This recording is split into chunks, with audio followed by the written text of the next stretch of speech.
Herkese merhaba, kanalıma hoş geldiniz. Bugünkü videomda yine bir marka challenge videosu ile karşınızdayım. Yine ünlü bir markanın çok güzel bir çantasını bugün sizlerle birlikte paylaşacağım. Çanta kağıt iple hazırlanmış. Ben de yine aynı şekilde kağıt iple hazırladım.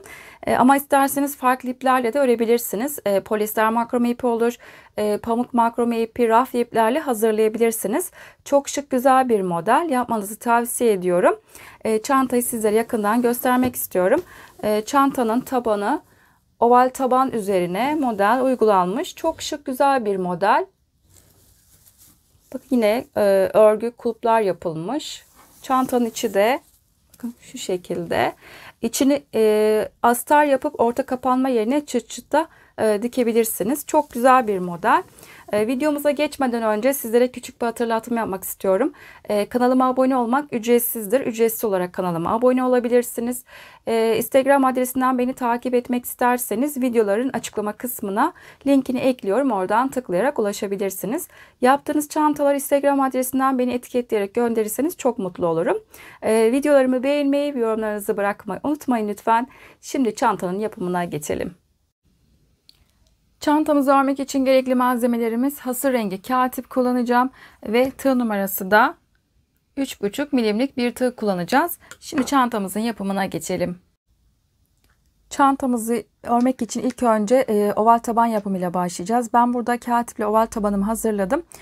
Şimdi bu yaptığım oval tabanı sizlere model amaçlı, göstermek amaçlı, kolay olsun diye pamuk makrome ipiyle anlatacağım.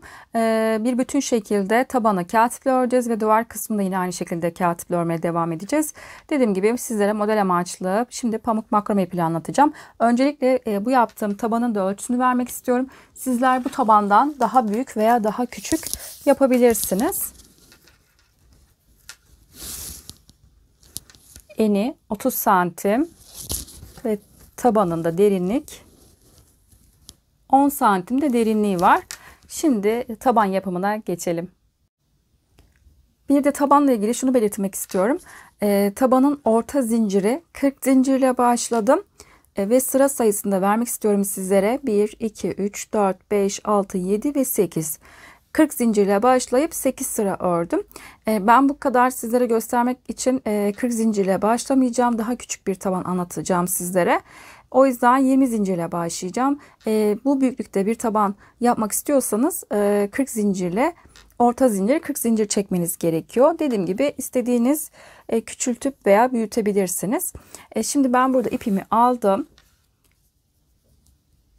Ve ilk burada kilit yaptım. Ve buraya toplamda 20 tane zincir çekeceğim. Sizler burada dediğim gibi 40 tane zincir çekmeniz gerekiyor. 1, 2, 3 zincirimi çekip geliyorum.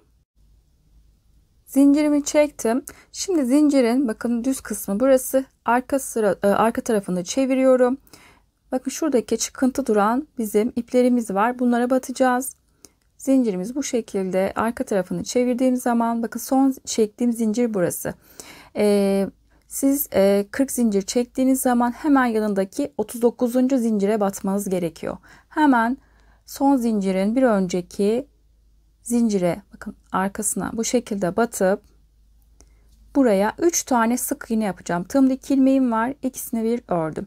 Yine aynı noktaya tekrar batıyorum. İlmeğimi çıkarttım. 2 ilmeğin ikisini ördüm. 2 tekrar yine aynı noktaya 3. sık iğnemi yaptım. Şimdi ben buraya 1. ve 3.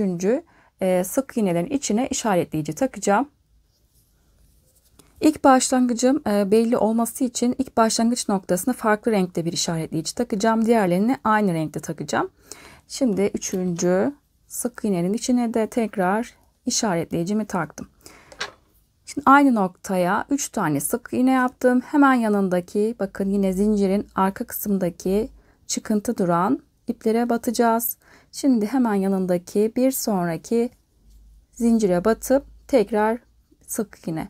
Bir sonraki zincirin tekrar yine ilmeğe batıp tekrar sık iğne yaptım. Her bir zincir boşluğuna bu şekilde batıp sıra sonuna kadar birer tane sık iğne yaparak ilerleyelim ve tekrar sıra sonuna kadar gelelim.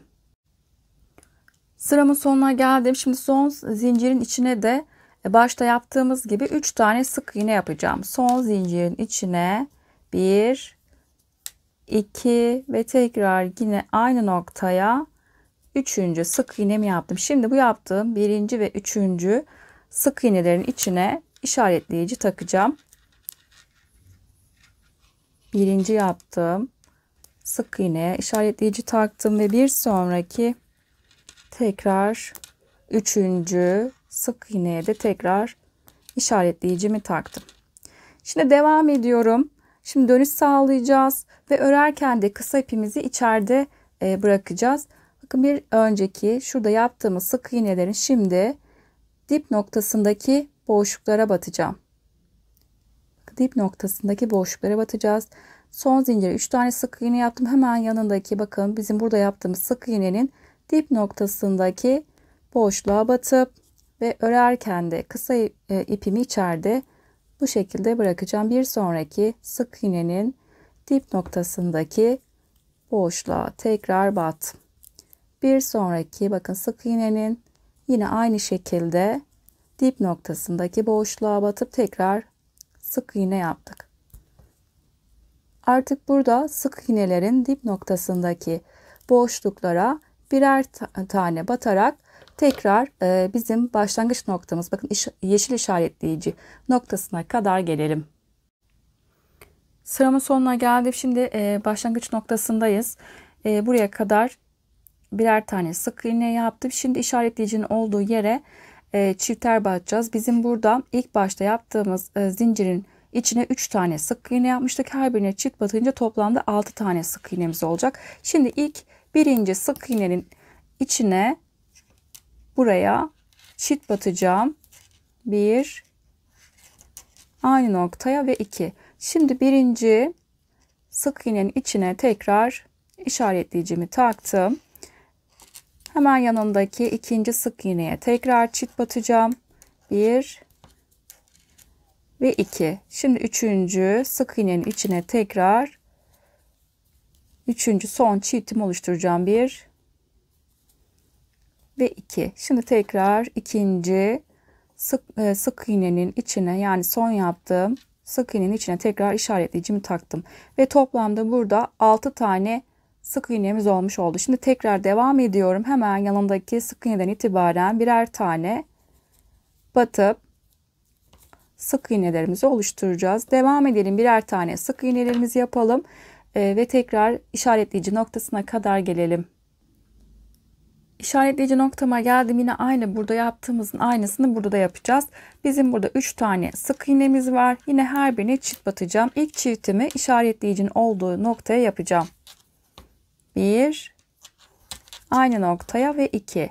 2 tane sık iğne yaptım. Şimdi birinci yaptığım sık iğneye tekrar işaretleyicimi taktım. Birinci sık iğneye çiftimizi oluşturduk. Şimdi ikinci sık iğnenin içine tekrar ikinci çiftimizi yapacağız. Aynı noktaya ikinci sık iğnemi yaptım. Şimdi üçüncü sık iğneyi de üçüncü çiftimi de üçüncü sık iğnenin içine yapacağım. Yani son çiftimi üçüncü sık iğnenin içine son çiftimi oluşturdum ve tekrar ikinci yaptığım son yaptığım sık iğnenin içine tekrar işaretleyicimi taktım. Böylece üçüncü çiftimizi işaretleyicinin olduğu noktaya yapmış olduk ve toplamda yine 6 tane burada sık iğnemiz olmuş oldu. Diğer tarafta yaptığımızın aynısını yaptık. Şimdi yanındaki sık iğneden itibaren tekrar birer tane sık iğne yaparak bu şekilde başlangıç noktamıza kadar gelelim. Başlangıç noktama geldim. Şimdi bizim burada 6 tane toplamda sık iğnemiz vardı. Şimdi bu sırada bir tek bir çift, bir tek bir çift yapacağız. İlk işaretleyicinin olduğu noktaya ilk birinci tekle başlayacağım. İşaretleyicinin olduğu noktaya bir tane sık iğne yaptım. Şimdi tekrar işaretleyicimi takacağım. Bu sırada dediğim gibi bir tek bir çift yapacağız. Bir tek bir sonraki sık iğnenin içine çiftimi oluşturacağım. 1 aynı noktaya 2. Bir tek bir çift. Şimdi tekrar yanındaki sık iğneye tek.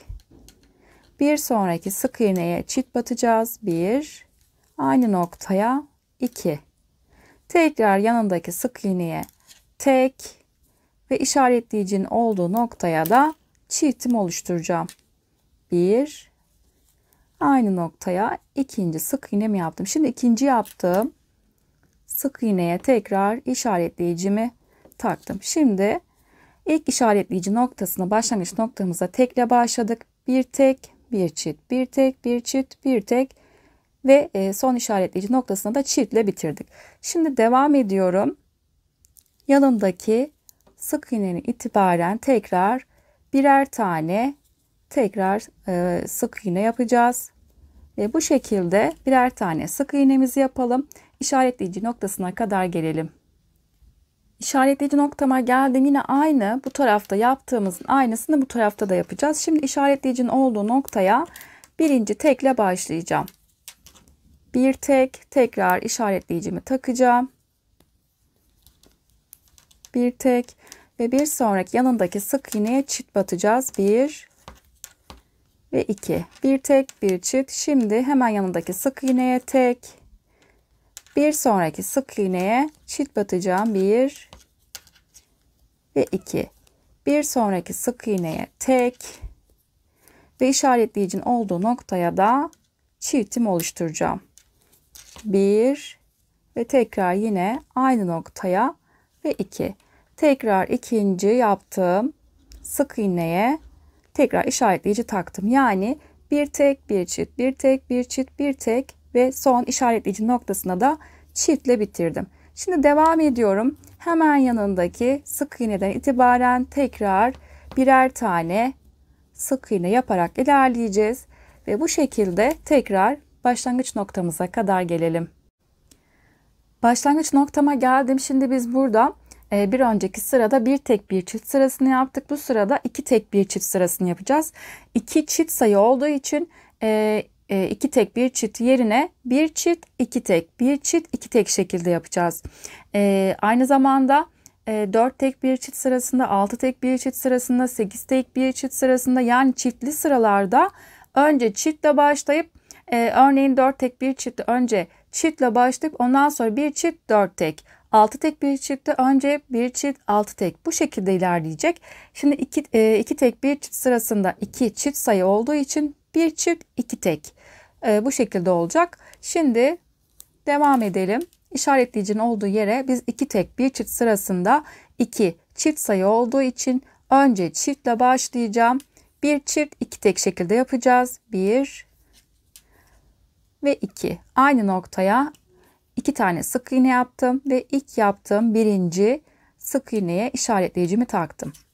İki tek bir çift sırasındayız. İki çift sayı olduğu için önce bir çift iki tek şekilde ilerleyeceğiz. Hemen yanındaki sık iğneye bir sonraki sık iğnenin içine ve iki. Bir çift iki tek. Şimdi hemen yanındaki sık iğneye çift oluşturacağım. Bir ve iki.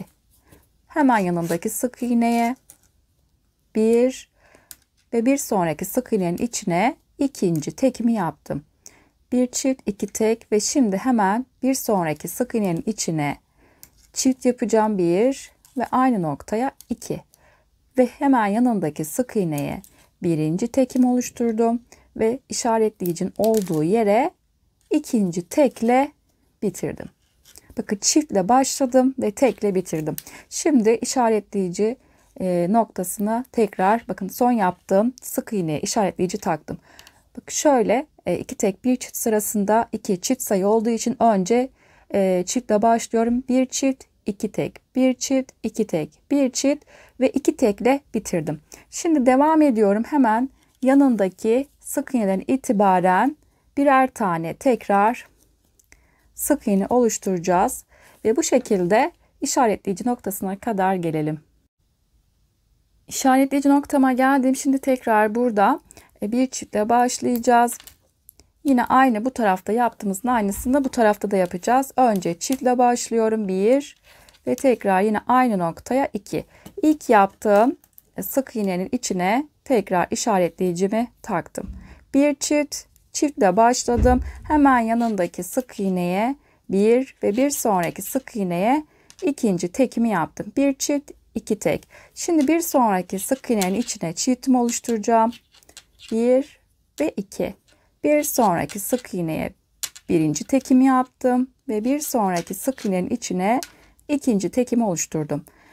Bir çift, iki tek, tekrar yanındaki sık iğneye çift oluşturacağız. 1 ve 2. Bir sonraki sık iğneye birinci tek ve işaretleyicinin olduğu noktaya ikinci tek ile bitirdim. Şimdi tekrar bu noktaya tekrar işaretleyicimi taktım. Şimdi tekrar bir çift, iki tek, bir çift, iki tek, bir çift ve iki tekle bitirdim. Tekrar hemen yanındaki sık iğneden itibaren birer tane batarak bu şekilde sık iğnelerimizi oluşturacağız ve tekrar başlangıç noktamıza kadar gelelim. Başlangıç noktama geldim. Şimdi bu sırada 3 tek bir çift sırasını yapacağız. Önce işaretleyicinin olduğu yere tekle başlayacağım. Birinci tekimi yaptım. Tekrar işaretleyicimi bu noktaya takacağım. Birinci yaptım. Sık iğneye tekrar işaretleyici taktım. 1. Bir sonraki sık iğnenin içine 2. Bir sonraki sık iğnenin içine 3. 3 tek. Bir sonraki sık iğnenin içine çiftimi oluşturdum. 3 tek bir çift. Şimdi tekrar 1, 2,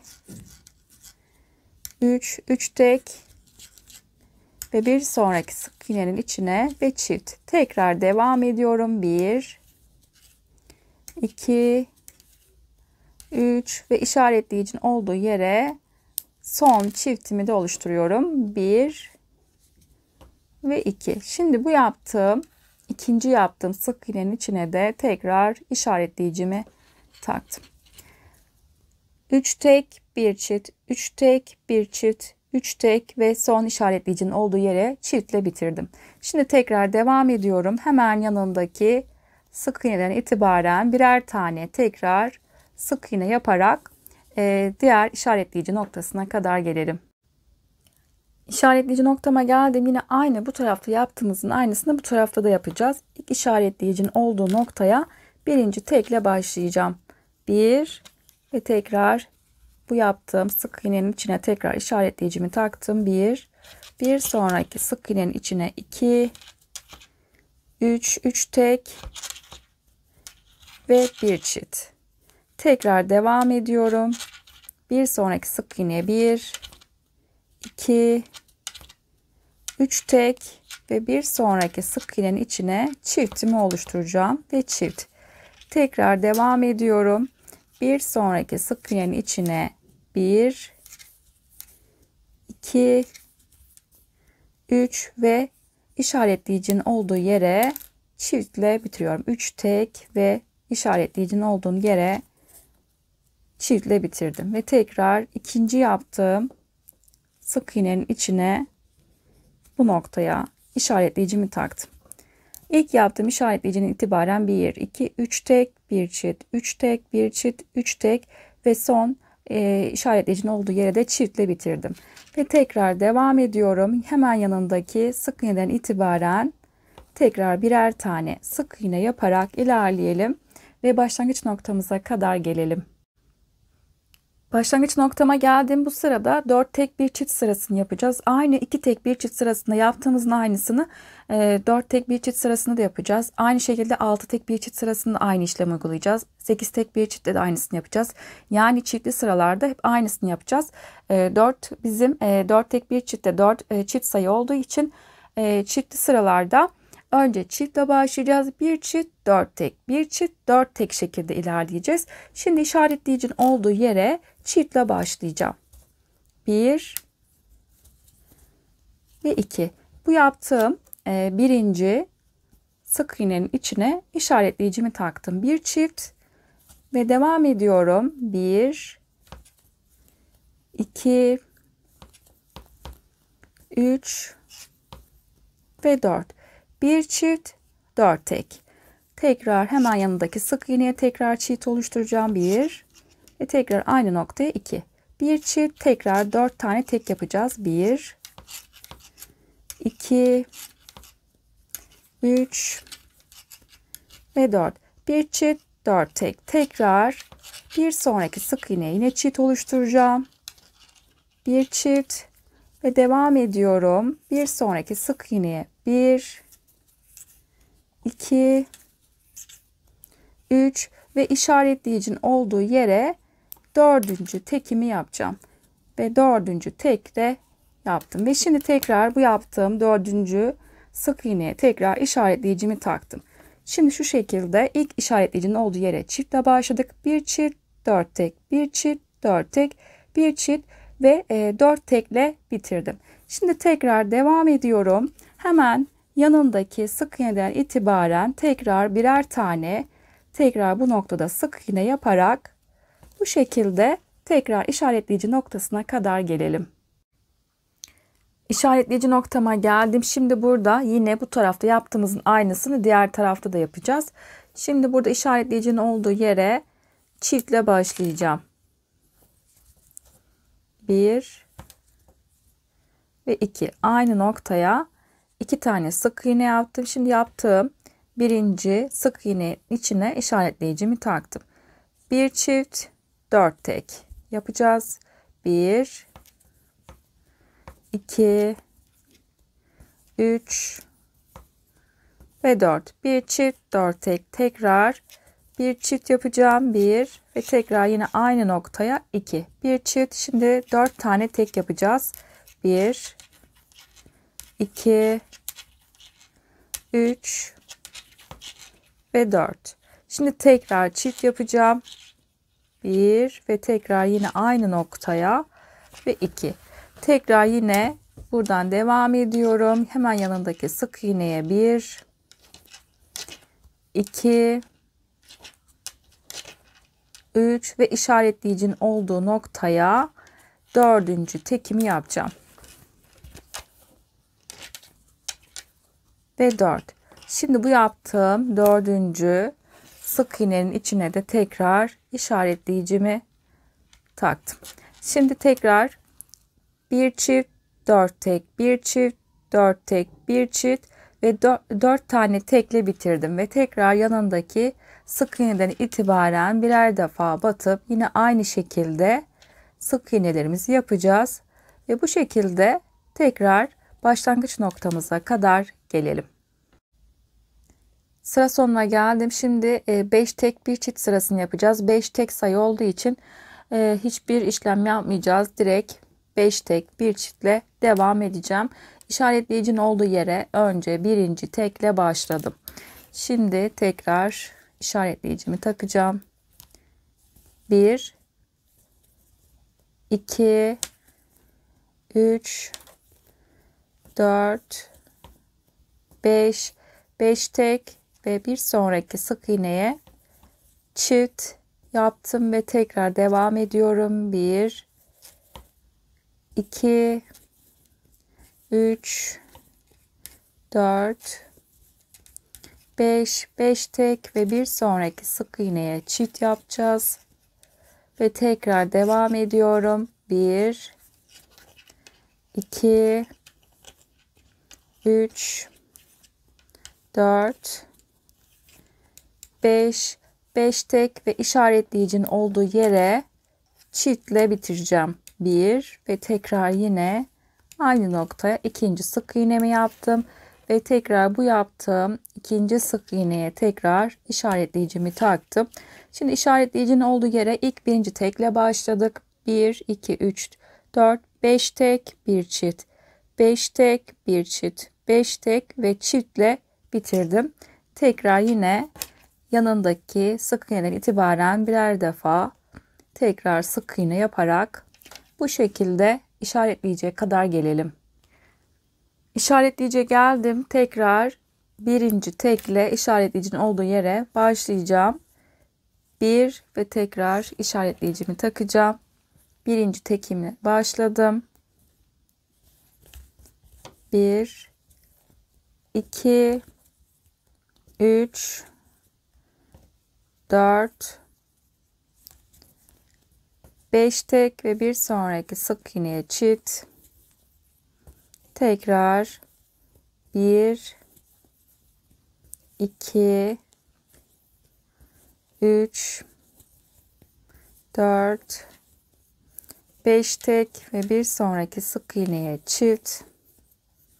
Tekrar 1 2 3 4 5 tek ve son işaretleyicinin olduğu yere çiftle bitireceğim. Ve çift. Tekrar bu yaptığım ikinci sık iğnenin içine işaretleyicimi takacağım. İşaretleyicinin olduğu yere en son çiftle bitirdik. Tekrar 5 tek, 1 çift, 5 tek, 1 çift ve 5 tek, 1 çiftle bitirdim. Şimdi tekrar yine birer tane sık iğne yaparak ilerleyeceğim. Ve bu şekilde birer tane sık iğne yapalım. İşaretleyici noktasına kadar gelelim. Tekrar başlangıç noktama geldim. Şimdi bu son sıra yapacağım. 6 tek 1 çift sırasındayız. 6 çift sayı olduğu için önce çiftle başlayacağım. Yani 1 çift 6 tek 1 çift 6 tek şekilde yapacağız. İşaretleyiciyi çıkartıyorum ve buraya 6 çift sayı olduğu için önce bir tane çiftle başlayacağım. 1 ve tekrar yine aynı noktaya ikinci sık iğnemi yaptım. Şimdi ilk yaptığım sık iğneye tekrar işaretleyicimi taktım. 1 çift ve 6 tane tek yapacağım. 1 2 3 4 5 6 tek ve tekrar bir çiftle başlayacağız. 1 ve tekrar yine aynı noktaya 2. Bir çift, tekrar yanındaki sık iğneye 1 2 3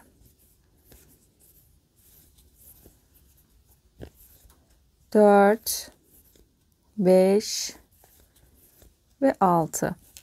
Bir çift 6 tek, bir çift 6 tek yaptım. Tekrar yanındaki sık iğneye çift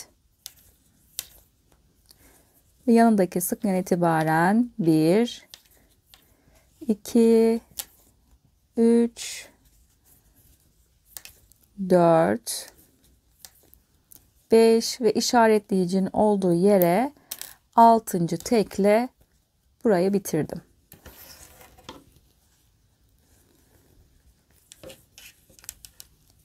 Bir çift 6 tek, bir çift 6 tek, bir çift ve 6 tekle bitirdim. Şimdi tekrar devam ediyorum. Hemen yanındaki sık iğneden itibaren tekrar birer tane sık iğne yaparak ilerleyeceğiz ve tekrar işaretleyici noktasına kadar gelelim. Tekrar işaretleyici noktama geldim. Şimdi tekrar çiftle başlayacağım. 1 ve 2. Tekrar birinci yaptım. Sık iğne işaretleyicimi taktım. Bir çift ve tekrar 6 tane tek yapacağım. 1 2 3 4 5 ve 6. Tekrar çift yapacağız. 1 aynı noktaya ve 2. Tekrar devam ediyorum. Yine 1 2 3 4 5 6 ve tekrar çiftle devam ediyorum. 1 aynı noktaya 2 bir çift, tekrar 1 2 3 4 5 ve işaretleyicinin olduğu noktaya 6. tekle bitirdim.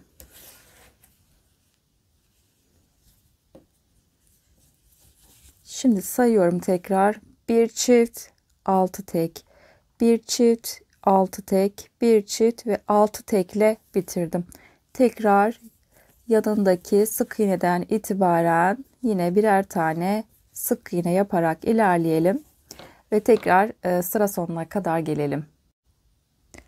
Sıramın sonuna geldim ve bu şekilde tabanı bitirdim. Eğer sizler tabanı daha büyük yapmak isterseniz bundan sonra Biz en son 6 tek bir çift sırasını yaptık. Bir sonraki sırada 7 tek bir çift sırasını yapacağız. 7 tek bir çift, 7 tek bir çift diye gidecek.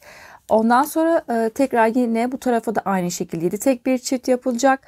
Bir sonraki sırada eğer tabanı daha büyütmek isterseniz 8 tek bir çift sırasını yapacağız. 8 çift sayı olduğu için önce bir çiftle başlayacağız. Bir çift, 8 tek, bir çift, 8 tek diye ilerleyecek. Bu şekilde tabanı istediğiniz büyüklükte yapabilirsiniz. Ayrıca tabanın detaylı bir videosu kanalımda var. Oval taban yapımını kanalımdan da izleyebilirsiniz. Daha detaylı bir video. Oradan izleyebilirsiniz. Ben yine bu videonun açıklama kısmına linkini ekleyeceğim. İsterseniz oradan oval taban yapımına tıklayarak ulaşabilirsiniz. Şimdi bu şekilde tabanı bitirdik. Ve şimdi model kurulumunu birlikte yapalım.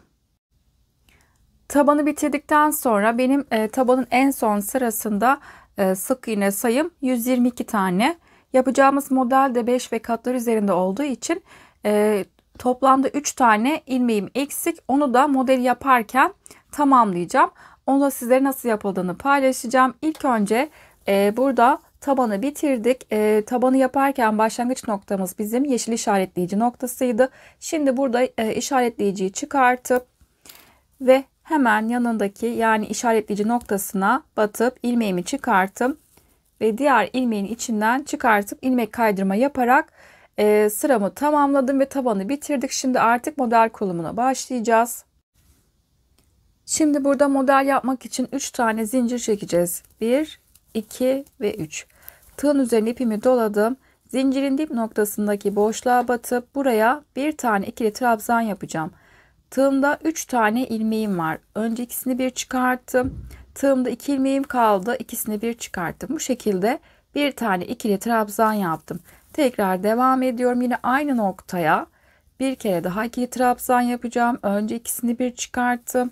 Sonra tığımda kalan 2 ilmeğin ikisini çıkarttım. Bu şekilde aynı noktaya zincirimizle birlikte 4 tane ikili trabzan olacak. Bir tane daha yapacağım. Yine aynı noktaya bir tane daha ikili trabzan yaptım ve bu şekilde 4 tane ikili trabzan oldu. Şimdi arada bir zincirimiz var. Tekrar tığın üzerine ipimi doladım. Yine aynı noktaya bir tane ikili trabzan yaptım. Bakın bu şekilde ilk modeli oluşturmuş oldum. Devam ediyorum burada. Şimdi tığın üzerine ipimi doladım. Hemen yanındaki sırası gelen sık iğneden itibaren saymaya başlıyorum. 1, 2, 3, 4 boşluk atladım ve 5. sık iğnenin içine tekrar modelimi oluşturacağım. Aynı noktaya 4 tane ikili trabzan yapacağım. 1, 2, 3, 4 tane ikili trabzan, bir zincir ve tekrar aynı noktaya bir tane ikili trabzan yaptım. Bu şekilde ikinci modeli de oluşturmuş olduk. Şimdi burada bizim başta söylediğim gibi 3 tane ilmeğimiz eksik, 125 tane ilmek olması gerekiyordu. Benim 122 tane ilmeğim var. 3 tanesini tamamlamak için normalde bizim modeller arasında 4 tane boşluk olacaktı. 3 taneyi tamamlamak için 3 yerde arada sadece 3'er tane boşluk bırakacağım. Diğerlerini sadece 3 yerde bunu yapacağız. Diğerlerini yine aynı şekilde aralarda 4'er tane boşluk olacak. Şimdi bir tanesini burada yapmak istiyorum. 3 tane yerde arada 3'er tane boşluk bırakacağımız için ilk önce burada bir tanesini oluşturacağım. Tığın üzerine ipimi doladım. Şimdi burada arada 3 tane boşluk bırakacağım. 1, 2, 3 boşluk ve 4. boşluğa tekrar modeli oluşturacağım. 1, 2, 3 ve tekrar yine aynı noktaya ve 4.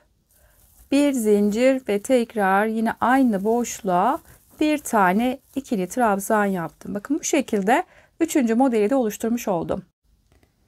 Böylece eksik olan ilmeğimizin bir tanesini burada tamamlamış olduk. Yine aynı şekilde devam ediyorum. Şimdi tekrar yine aynı eksik olan ikincisini tamamlayacağız.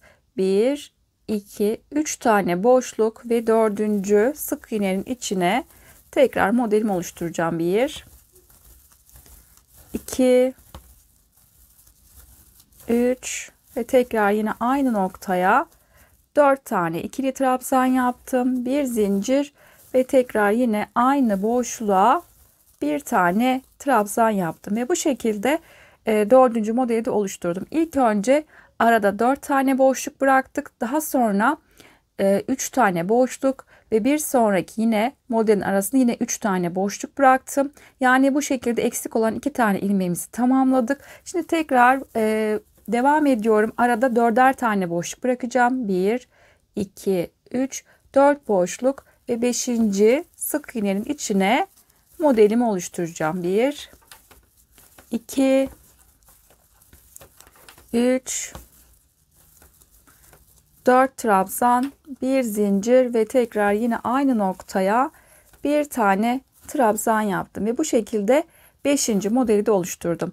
Arada ilk başta 4 tane boşluk ve diğer 2 tanesine 3'er tane boşluk ve bir sonrakine yine 4 tane boşluk bıraktım ve tekrar devam ediyorum. Bu şekilde 4'er tane boşluk yaparak 1, 2, 3, 4 tane boşluk bıraktım ve 5. sık iğnenin içine tekrar modelimi oluşturacağım. 3 ve 4. Bir zincir ve tekrar yine aynı noktaya bir tane ikili trabzan yaptım. Tekrar yine hemen yanındaki sık iğne itibaren sayıyorum. 1, 2, 3, 4 tane boşluk ve 5. sık iğneye tekrar modelimizi oluşturacağız. Önce 4 tane ikili trabzan, daha sonra bir zincir ve tekrar yine aynı noktaya bir tane ikili trabzan yaparak ilerleyeceğiz. Yine aynı şekilde bir sonra yine arada 4 tane sık iğne boşluğu bırakacağız. 5.'sine tekrar yine modelimizi oluşturacağız. Bu şekilde devam edelim. Aralarda 4'er tane boşluk bırakarak devam edelim. Eksik olan bir tane ilmeğimiz var. Onu da bu kenarda yapacağım. Bu kenar kısma kadar aralarda 4'er tane boşluk bırakarak modelimizi yapalım. Buraya kadar gelelim.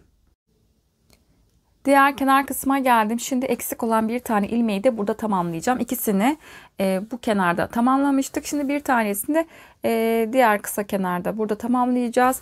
Şimdi buraya kadar aralara tekrar 4'er tane boşluk yaptım. Şimdi ilmeğimizi tamamlamak için 1, 2, 3 boşluk bırakıyorum ve 4. boşluğa batıyorum. Ve bu şekilde 3. son ilmeğimizi tamamlamış olacağız. 1, 2, 3 boşluk ve 4. boşluğa tekrar yine modelimi oluşturacağım. 2,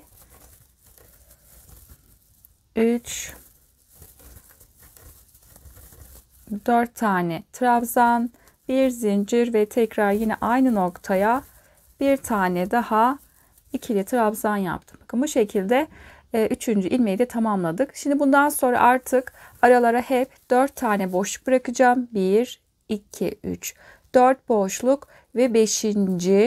tekrar sık iğnenin içine tekrar modelimi oluşturacağım. 2, 3,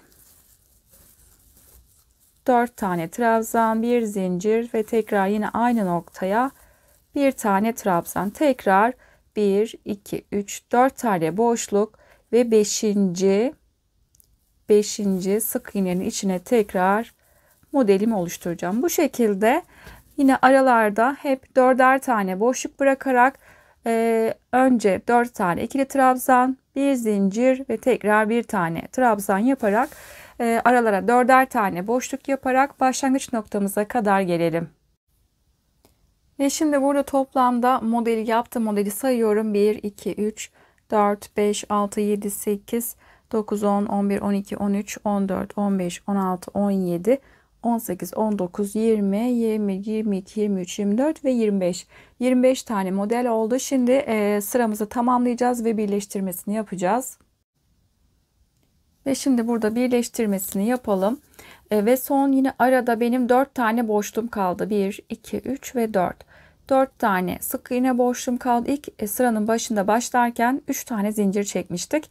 1, 2 ve 3. 3. zincirin içine batıp ilmeğimi çıkarttım ve diğer ilmeğin içinden bu şekilde çıkartıp ilmek kaydırma yaptım. Ve sıramızı tamamladık. Şimdi yeni sıraya geçiyoruz.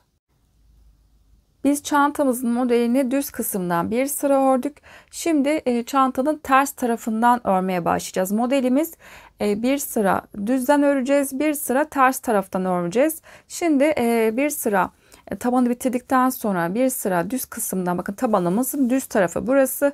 Bir sıra düz tarafından bir sıra ördük. Şimdi çantanın bakın ters tarafını çeviriyorum. Bakın şu şekilde çevirdim. Bakın ters tarafı örgümüzün bize bakacak. Şimdi burada hemen ilk modelin bir zincirlik boşluğuna atlayacağım. Hemen bakın önümde hemen bir zincirlik boşluğa atladım. Ve ilmeğimi çıkartıp diğer ilmekten bu şekilde çıkarttım. İlmek kaydırma yaptım burada. Şimdi tekrar modeli oluşturacağım. Onun için 3 tane zincir çekeceğiz. 1, 2 ve 3. Tığın üzerine ipimi doladım. Zincirimle birlikte buradaki bir zincirlik kısma 4 tane ikili trabzan olacak. 2, 3 ve 4. Zincirimle birlikte 4 tane ikili trabzan yaptım. Bir zincir ve tekrar yine bir zincirlik aynı noktaya bir tane trabzan yaptım. Bakın bu şekilde tekrar ilk modeli oluşturmuş oldum. Şimdi bir sonra batacağımız yer bizim bakın hemen yanındaki modelin yine bir zincirlik boşluğa yine aynı şekilde modeli oluşturacağım. Şimdi hemen yanındaki bir zincirlik boşluğa tekrar yine modeli yapacağız. 1, 2, 3 ve 4. 4 tane ikili trabzan, bir zincir ve tekrar yine aynı noktaya bir tane ikili trabzan yaptım. Ve şimdi tekrar devam ediyorum. Hemen bakın bir sonra yanındaki modelin yine bir zincirlik boşluğa atlayacağım. Yine burada bir zincirlik boşluğa yine modeli oluşturacağım. 2, 3, 4 tane ikili trabzan, bir zincir ve yine aynı bir zincirlik boşluğa bir tane ikili trabzan yaptım. Bakın bu şekilde 3 tane modeli oluşturmuş oldum. Şimdi tekrar devam ediyorum. Bir sonraki hemen yanındaki modele batacağız. Burada bakın bir zincirlik boşluğa yine aynı şekilde 4 tane ikili trabzan, bir zincir ve tekrar yine aynı buradaki boşluğa bir tane ikili trabzan yapacağız. Hep bir zincirlik boşluklara modelimizi oluşturalım ve bu şekilde tekrar tüm bir zincirlik boşluklara modelimizi yaparak ilerleyelim ve sıra sonuna kadar gelelim.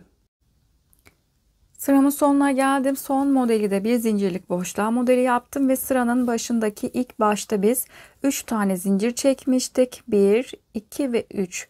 3. zincire batıp ilmek kaydırma yaparak bu şekilde sıramı tamamladım. Şimdi yeni sıraya geçiyoruz.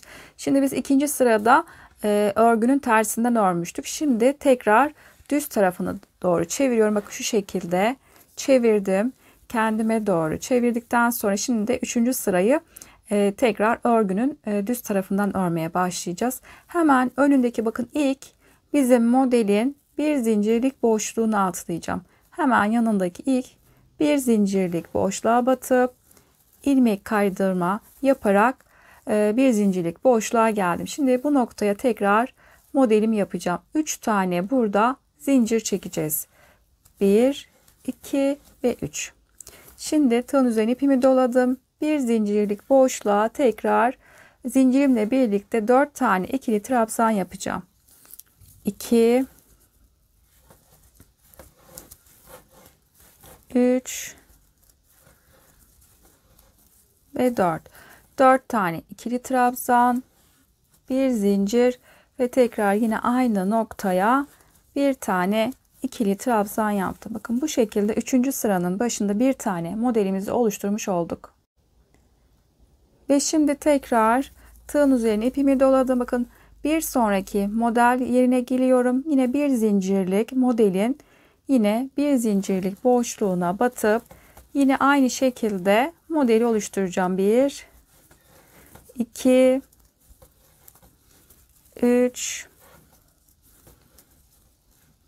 4 tane trabzan, bir zincir ve tekrar yine aynı noktaya bir tane trabzan yaptım. Bakın bu şekilde ikinci modeli oluşturdum ve bakın bir sonraki bir zincirlik boşluğa batıp tekrar yine aynı şekilde modelimizi yapacağız. 4 tane ikili trabzan, bir zincir ve tekrar yine aynı noktaya bir tane trabzan yapacağız. Hep bir zincirlik modelin hep bir zincirlik boşluklarına batarak modelimizi yapalım. Ve tekrar sıra sonuna kadar gelelim. Sıramı tamamladım. Şimdi çantanın düz tarafından örgümü ördüm. Bakın birinci sıranın aynısını yaptım. Şimdi birleştirmesini yapacağım. İlk sıranın başında 3 zincir çekmiştik. 3. zincirin içine batıp ve ilmek kaydırma yaparak sıramı tamamladım. Şimdi yeni sıraya geçiyoruz. Çantamızın modeli bir sıra düz, bir sıra tersten örüyoruz. Şimdi düz tarafını örmüştük. Şimdi bir sonraki ters tarafından öreceğiz. Onun için bakın çantamı şu şekilde çeviriyorum. Bakın şimdi çantanın örgünün ters tarafından örmeye başlayacağız. Şimdi hemen yanındaki ilk bakın modelimizin bir zincirlik boşluğu var. İlk önce bir zincirlik boşluğa batıp buraya ilmek kaydırma yaparak bir zincirlik boşluğa geldim. Şimdi tekrar 3 tane zincir çekeceğim. 1, 2 ve 3. Şimdi 3 zincir çektiğim boşluğa batıp 4 tane burada ikili trabzan olacak. 2, 3 ve 4. Zincirimle birlikte 4 tane ikili trabzan oldu. Bir zincir ve tekrar yine aynı noktaya bir tane trabzan yaptım. Bir sonra tekrar bakın bir sonraki model kısmına geldim. Bir sonraki model kısmın bir zincirlik boşluğuna tekrar modeli oluşturacağım. 1, 2, 3 ve 4. Bir zincir ve tekrar yine aynı noktaya bir tane trabzan yaptım. Bu şekilde örgümüzün ters tarafından ilerleyeceğiz. Bir sonraki bir zincirlik boşluğa yine aynı şekilde modelimizi yapacağız. Hep bir zincirlik boşluklara modelimizi yaparak bu şekilde sıra sonuna kadar yapalım. Sıra sonuna geldiğimiz zaman yine aynı şekilde 3. zincire batıp ilmek kaydırma yaparak sıramızı tamamlayalım. Ondan sonra tekrar şimdi burada ters tarafından örmüştük. Bir sonraki sırayı düz tarafından öreceğiz. Bu şekilde çevirip tekrar yine aynı şekilde düz tarafından örgümüzü örmeye devam edeceğiz. Yani bir sıra düz, bir sıra ters, bir sıra düz, bir sıra ters şekilde bu şekilde modelimizi yapalım. Ve istediğimiz yüksekliğe gelinceye kadar örmeye devam edelim. Çantayı ben yeterli yükseklikte ördüm. Şimdi sizlere kaç sıra gittiğimi paylaşacağım. 1, 2, 3, 4, 5, 6, 7, 8, 9, 10, 11, 12, 13, 14, 15 ve 16. Tam 16 sıra ördüm. En son çantanın 16. sırayı tersinden ördüm. Sıramı tamamladım. Şimdi sizlere aynı zamanda ölçüsünü de vermek istiyorum. Tabandan sonra ilk yaptığımız modelden itibaren bu şekilde ölçtüğüm zaman yükseklik 26 santim ve eni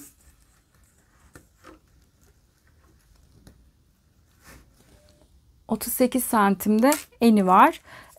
Şimdi burada en son 16. sırayı ördükten sonra çantanın birkaç sıra ağzına sık iğne gideceğim. Onun için burada 16. sıramı bitirdim. Tersten bakın şu şekilde sıramı tamamladıktan sonra şu noktayı sizlere tekrar paylaşacağım. 16. sıramı bitirdim ve burada birleştirmesini yaptım. Şimdi tekrar çantanın düz kısmına tekrar çevirdim. Çantanın düz kısmındayız. Şimdi yine ilk bir zincirlik boşluğa batıp bu noktayı ilmek kaydırma yaparak bir zincirlik boşluğa geldim. Şimdi bu noktada bir tane zincir çektim. Yine aynı bir zincirlik boşluğa batıp ve bu noktaya sık iğne yaptım. Şimdi hemen bakın yanında bizim 4 tane ikili trabzanlar var. Her birinin tepe boşluğuna birer tane batıp bu şekilde sık iğne yapacağız. 3 ve 4. trabzana da sık iğne yaptım. Şimdi bir sonraki bakın yine model kısmına geldim. İlk önce burada bir tane bizim ikili trabzan var. Bunun tepesine bir tane sık iğne, bir zincirlik boşluğa geldim. Bir zincirlik boşluğa bir tane sık iğne. Bakın şimdi 4 tane burada bizim trabzanımız var. Her birinin tepesine birer tane tekrar sık iğne yapacağız.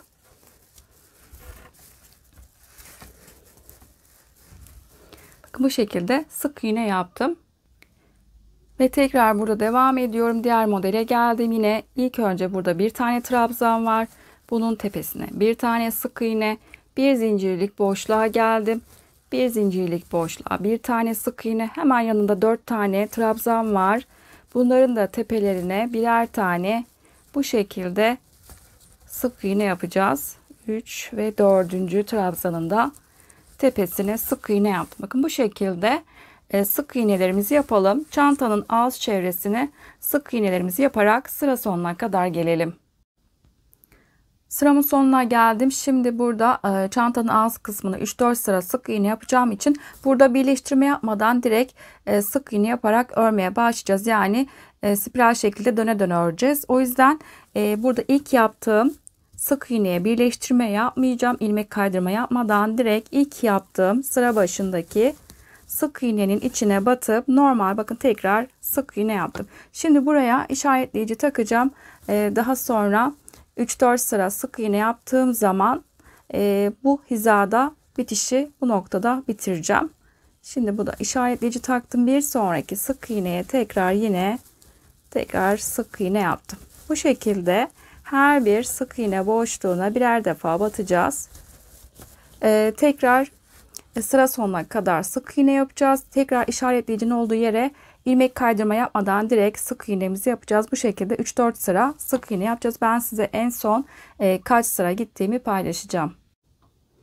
Sıramı tamamladım. Toplamda burada 1, 2, 3 sıra sık iğne gittim. Ve şimdi son bir tane ilmek bıraktım burada. Buraya en son sık iğne yapmadım. Bir tanesi en sonki ilmeği atladım. Şimdi işaretleyicinin olduğu yerle birleştirmesini yapacağım. Ben burada ipimi koparttım. İpimizi bu noktada çıkartıyoruz. Şimdi işaretleyicinin olduğu yerle birleştirmesini yapacağım.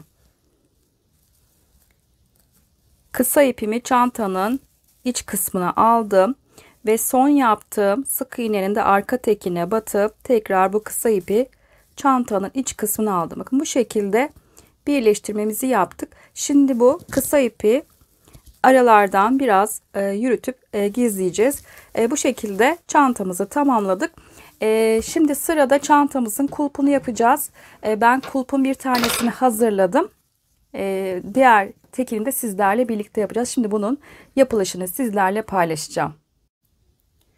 Kulpun ölçüsünü vermek istiyorum sizlere. Ben 60 santim uzunluğunda yaptım. İstediğiniz ölçüde yapabilirsiniz. Çok kolay bir model. Şimdi bunu birlikte yapalım. İpimizi alalım. Şimdi uzun bir zincir çekeceğiz. Çantaya dikmek için alttan biraz ip bırakacağım. Bu kadar yeterli. Şimdi burada ilk kilit yapacağım. Bunu zincirden saymayacağım. Ben burada benim elimin sıkılığına göre 104 tane zincir çektim. 104 zincir üzerine 103 tane sık iğne yaptım. Sizler de elinizin sıkılığına göre zincir sayınızı arttırıp ve azaltabilirsiniz. 104 tane zincir ben de 60 santim uzunluğunda kulpumu elde etmiş oldum. Şimdi burada zincirimi çekmeye başlayacağım. 1, 2, 3. Bu arada ben yine tığ numaramı değiştirmiyorum. Yine 3,5 milim tığla devam edeceğim. Çantayı ördüğümüz şekilde. Kulpumuzu da aynı tığla öreceğiz. 3, 4, 5, 6. Zincirimizi çekip gelelim. 104 tane zincirimi çektim. Şimdi bizim zincirimiz bakın düz kısmı burası. Şimdi arkasını çevireceğim. Zincirin arkasını çevirdim. Bakın arkadaki çıkıntı iplerimiz var. Bunlara batacağız. Şimdi zincirin arkasını çevirdim. Hemen yanındaki 103. zincirin içine batıp şimdi bu noktaya sık iğne yapacağım. Sık iğne yaptım. Bir sonraki zincire yine batıp tekrar sık iğnemi yaptım. Bu şekilde her bir zincir boşluğuna batıp sık iğnemizi yapacağız. Bu şekilde zincirin arka kısmındaki ilmeğe batarak ilerleyeceğiz. Bu şekilde zincirin sonuna kadar sık iğnemizi yapalım. Sıramın sonuna geldim ve toplamda burada 103 tane sık iğnem olmuş oldu. Şimdi kenarda bir tane zincir çekeceğim. Bir zinciri çektim ve örgümün arkasını çevirdim. Şimdi ilk önce zincirin dip noktasındaki boşluğa batıp buraya sık iğne yaptım. Hemen yanındaki boşluğa tekrar batıp yine sık iğne yaptım. Her bir sık iğne boşluğuna birer defa batarak bu şekilde sık iğnemizi yapacağız.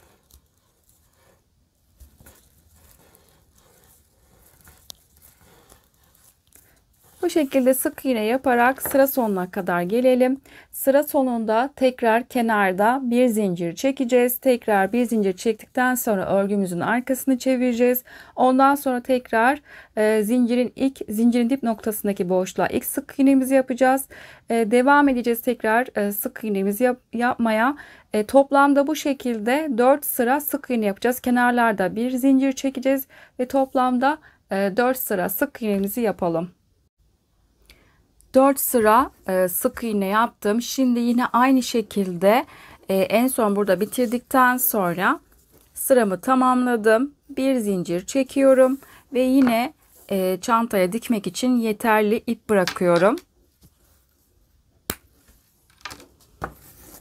Ve buradan ipimi çıkarttım. Şimdi bu yaptığımız kulpu ikiye katlayıp dikeceğiz. Şimdi onun yapılışını sizlere paylaşacağım. Şimdi bu yaptığımız kulpu ikiye katlayıp dikeceğim.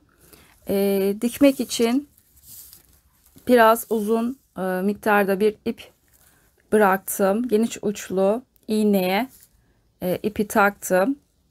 Şimdi burada ipimin ucunu düğüm attım. Ve burada ilk sabitlemek için biraz ipi burada yürüteceğim.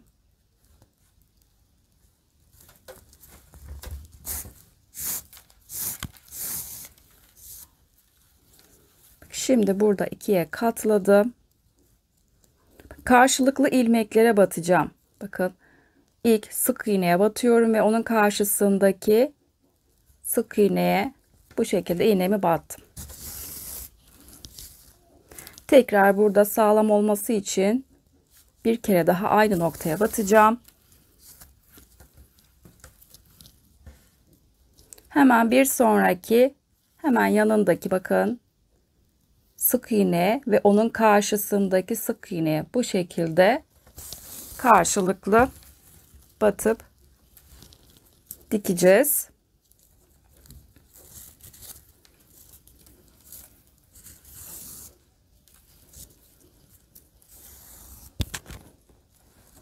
Bir sonra yine aynı şekilde bir sonraki sık iğne yine karşılıklı ilmeklere batıp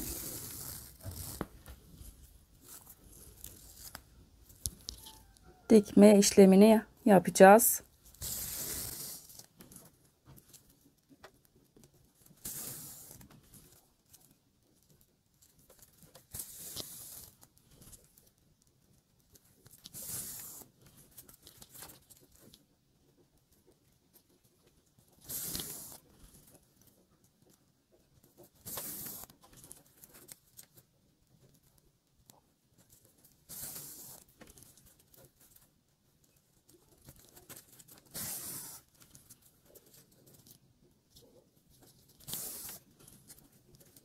Bu şekilde karşılıklı ilmeklere batarak ilerleyelim ve kulpumuzun sıra sonuna kadar dikme işlemini yapalım.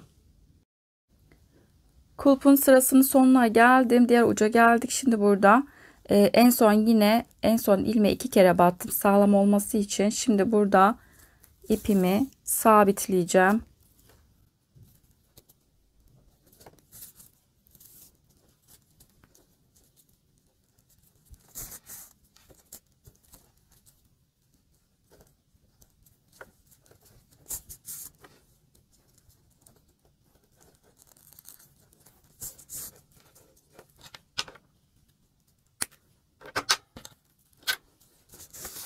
Kulpumuzu bu şekilde bitirdik. Şimdi kulpumuzu çantamıza dikme işlemini birlikte yapacağız. Şimdi sırada çantamıza kulpumuzu dikeceğiz. Ben şu şekilde ayarlamasını yaptım. Ölçüsünü vermek istiyorum sizlere. Kenarlardan sağdan ve soldan 10'ar santim boşluk bıraktım. Orta boşlukta 14 santim oldu. Şimdi burada ben kulpumu diktim. Sadece bir tarafı kaldı. Şimdi bu tarafın da dikilişini birlikte yapacağız. Burada kulpumuzun uçlarda bıraktığımız ipe iğneyi taktım. Bakın geniş uçlu iğne kullanıyorum bu noktada. Bu şekilde şimdi dikdörtgen bir şekilde kulpu dikilişini yapacağım. İlk burada başlangıcımızı yapacağız.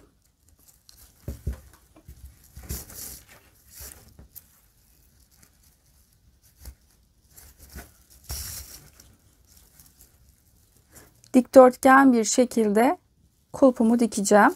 Sağlam oluncaya kadar.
Kulpumuzu bu şekilde dikmiş olduk. Çantamızı tamamladık. Çantamızın bitmiş halini sizlere ölçüsünü paylaşacağım. Aynı zamanda ne kadar kağıt kullandığımı belirteceğim. Çantamızın eni 38 santim ve yükseklik tabandan sonraki ilk modelden itibaren ölçüsünü paylaşacağım. 28 santimde yüksekliği var. Tabanın eni 30 santim ve derinlikte 10 santimdi. Toplamda bu çanta için 220 gram kağıt kullandım. Çok hoş, şık, güzel bir çanta oldu. Yapacaklara şimdiden kolaylıklar diliyorum. Bir videonun daha sonuna geldik. Kanalıma abone olmak ücretsizdir. Ücretsiz olarak kanalıma abone olabilirsiniz. Instagram adresinden beni takip etmek isterseniz videoların açıklama kısmına linkini ekliyorum. Oradan tıklayarak ulaşabilirsiniz. Yaptığınız çantaları Instagram adresinden beni etiketleyerek gönderirseniz çok mutlu olurum.